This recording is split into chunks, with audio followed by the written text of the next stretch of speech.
Assalamu alaikum dear students. Today's our topic is the electrical resistance. इससे पहले कि हम रेजिस्टेंस पे बात करें, ये एक बात बताना आपको बहुत ज़रूरी है। वो ये कि अक्सर हम रेजिस्टेंस का लफ्ज़ सुनते ही ये ख़याल जहन मेरे आते हैं कि ये एक विलन है, एक नेगेटिव चीज़ है जो हमारे इलेक्ट्रिक करंट को अपोज करती है और डेसिपेशन का बाइस बनती है। होगी, ये डेसिपेशन ज़रूर करती होगी, लेकिन याद रखें कि ये नेगेटिव चीज़ नहीं है। समटाइम्स ये हमारे लिए ज़रूरी होती है। हमारे इलेक्ट्रिकल सर्किट्स में हम इसको खुद फीड करते हैं ताकि हम रिक्वायर्ड करंट को आगे ट्रांसमिट कर सकें, क्योंकि जितना बाहर से इनपुट आ रहा है लाजमी नहीं है कि हम उतना ही अपने इलेक्ट्रिकल सर्किट को प्रोवाइड कर दें। तो जितनी हमारे इलेक्ट्रिकल सर्किट की डिमांड होती है उतना उसको प्रोवाइड करने के लिए, उसकी वैल्यूज़ या करंट को कम करने के लिए हम अपनी मर्ज़ी से रेजिस्टेंस को सर्किट में एडजस्ट करते हैं। तो याद रखिएगा, इलेक्ट्रिकल रेजिस्टेंस इसका खुद भी इस्तेमाल करते हैं in electrical circuits to get और to transmit required electrical current. अब रेजिस्टेंस तो मैंने यहाँ पर लिख दिया, लेकिन रेजिस्टेंस तक जाने से पहले हमें उस डिवाइस को पढ़ना होता है जिसका नाम रेजिस्टर है। तो सबसे पहले हम रेजिस्टर को डिस्कस करेंगे। Resistor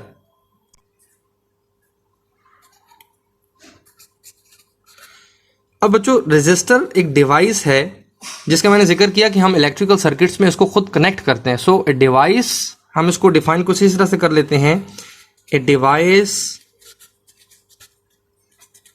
which is used to oppose the amount of current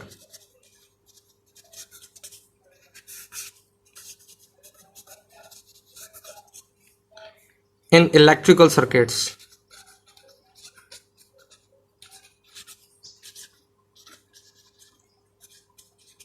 is known as resistor। अब जब बच्चों हमने डिवाइस के बारे में जान लिया कि जो डिवाइस इलेक्ट्रिकल सर्किट्स के अंदर करंट को अपोज करती है या जिसे हम इस्तेमाल करते हैं अपनी मर्जी से करंट को अपोज करने के लिए, उसे हम रेजिस्टर कहते हैं। तो फिर रेजिस्टेंस क्या हुई, उस पर भी बात कर लेते हैं।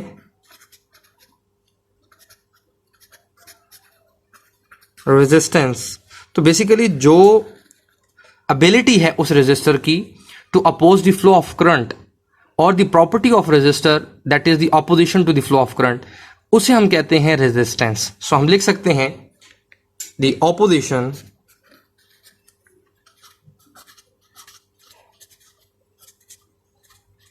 To the flow of current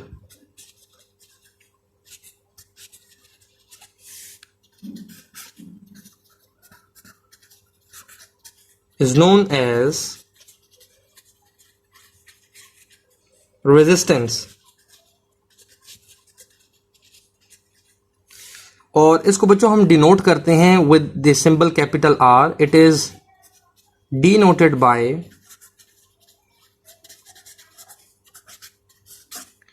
capital R.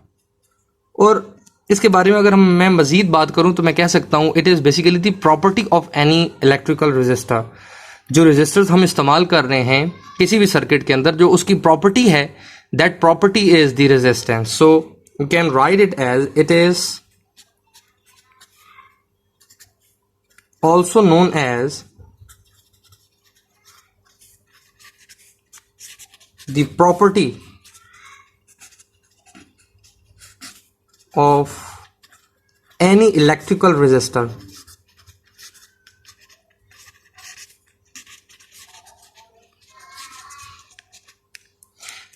सो बच्चों, क्योंकि हमने ओहम्स लॉ पढ़ा है और उस ओहम्स लॉ में हमने इस रेजिस्टेंस की ऑलरेडी बात की हुई है। जब हमने वोल्टेज और करंट का रिलेशन पढ़ा था तो वहां जो हमें प्रोपोर्शनैलिटी कांस्टेंट मिला था, that proportionality constant was resistance. So वो जो रेजिस्टेंस आर है उसका अगर मैं रिलेशन ओहम्स लॉ से लिखूं तो इस एक्सप्रेशन को हम कुछ इस तरह से लिख सकते हैं, जैसे मैं एक साइड पर ओहम्स लॉ लिख भी देता हूं। V equals to I R. So with the reference of Ohm's law, resistance is equals to voltage over current. अब यहाँ पर वो सवाल ये भी करता है कि डिफाइन 1 ओहम, क्योंकि मैं वहाँ पर रेजिस्टेंस की यूनिट भी डिफाइन कर चुका हूँ, यहाँ पर रीडिफाइन करूँगा कि इसकी यूनिट क्या है। पहले इसकी यूनिट यहाँ पर लिख लेते हैं और इससे आगे फिर हम बात करते हैं कि 1 ओहम क्या होता है, ये हम उसको कैसे डिफाइन कर सकते हैं। It's SI unit is ohm, और इसके लिए सिंबल हम कुछ इस तरह से इस्तेमाल करते हैं। इसके बाद हम डिफाइन करना चाहते हैं, जो अक्सर और बेशतर हमसे पूछता भी है, डिफाइन 1 ओहम। तो 1 ओहम से क्या मुराद हो सकता है। 1 ओहम नजर आ रहा है बच्चों एक्सप्रेशन में कि अगर मैं जो रेशो मेरे पास है वोल्टेज और करंट की, अगर इस रेशो को मैं किसी तरह से 1 कर दूं, यानी इक्वेशन की जो राइट हैंड साइड है उसको अगर हम 1 कर दें तो लेफ्ट हैंड साइड है वो ऑटोमेटिकली 1 हो जाएगी। तो 1 ओहम हम डिफाइन करेंगे बच्चों को इस तरह से कि किसी भी कंडक्टर की जो रेजिस्टेंस है वो 1 ओहम तब होगी अगर जो वोल्टेज उसके एंड्स पर अप्लाई किया जा रहा है वो 1 वोल्ट हो जाए और उससे जो गुजरने वाला करंट है that should be equal to 1 amperes. तो हमारे पास उसकी रेजिस्टेंस जो 1 ओहम बन जाएगी। So we can define 1 ohm as the resistance of any conductor is 1 ohm if a potential difference of 1 volt is applied across its ends and 1 ampere current flow through it।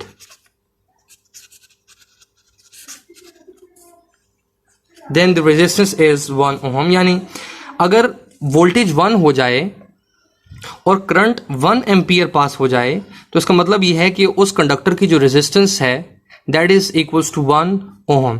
तो अब mathematical जो expression है ऊपर हम उसको कुछ इस तरह से लिख देते हैं that the resistance is 1 ohm when 1 voltage or 1 potential difference is applied across the ends of a conductor and 1 ampere current passes through it। तो लेफ्ट हैंड साइड भी 1 होगी और राइट हैंड साइड भी 1 हो गई। इसके बाद बच्चों सवाल ये पैदा होता है कि जो रेजिस्टेंस है ये रेजिस्टेंस होती क्यों है, कोई भी कंडक्टर जो है वो अपोजिशन क्यों देता है फ्लो ऑफ करंट को या फ्लो ऑफ चार्ज को। So the reason is that कि हमारे पास जो लैटिस है किसी भी मटेरियल का, यानी जो एटम्स हैं उनके दरमियान जो इंटरमोलिकुलर फोर्सेस होती हैं जिसकी वजह से वो आपस में बाउंड होते हैं, तो मटेरियल्स के अंदर कुछ स्पेसिंग होती है और कहीं पर एटम्स जो हैं वो आपस में बॉन्ड बनाए हुए होते हैं। तो होता ये कि जब चार्ज या इलेक्ट्रॉन गुजरते हैं तो वो कोलाइड करते हैं विद द लैटिस एटम्स। जब एटम्स के साथ कलाइन होती है तो वो अपनी एनर्जी डेसिपेट कर देते हैं, एनर्जी लॉस करते हैं। सो जो लॉस है, ये जो डेसिपेशन है, हम उसको रेजिस्टेंस के तौर पर यहाँ पर डिस्कस करते हैं। तो कॉज भी डिस्कस कर लेते हैं, कॉज ऑफ रेजिस्टेंस क्या होती है। So next heading is the cause of resistance.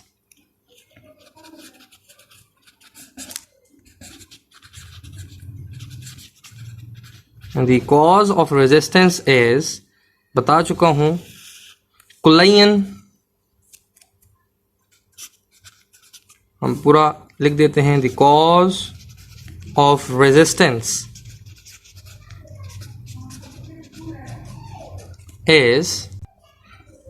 is the collision in between the electrons and the lattice atoms।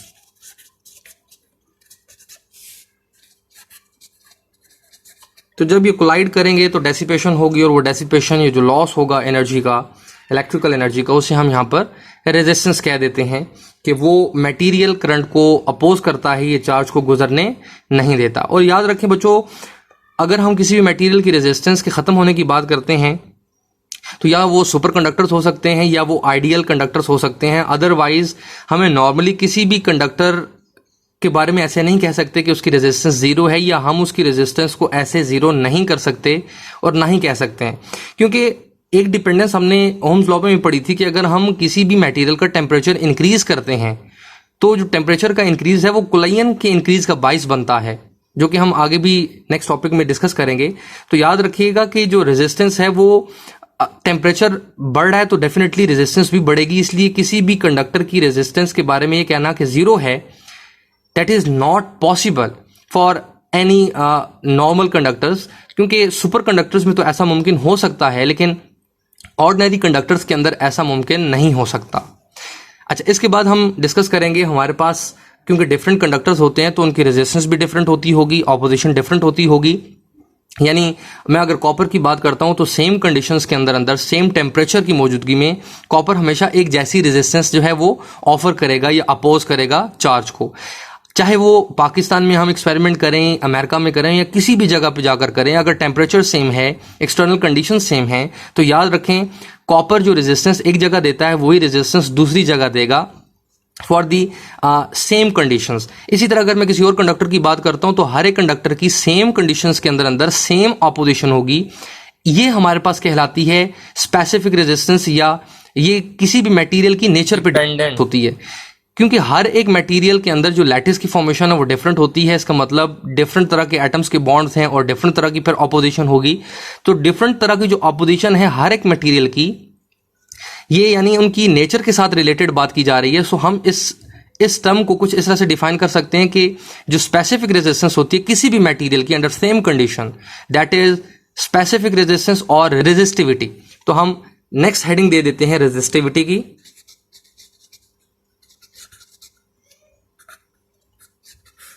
And we can define it as the specific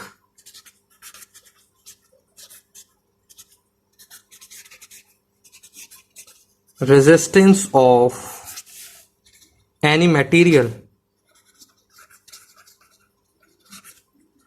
is known as resistivity.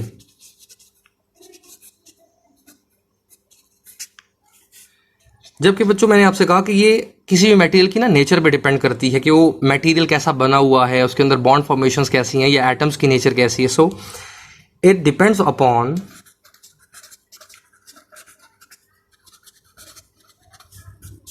The nature of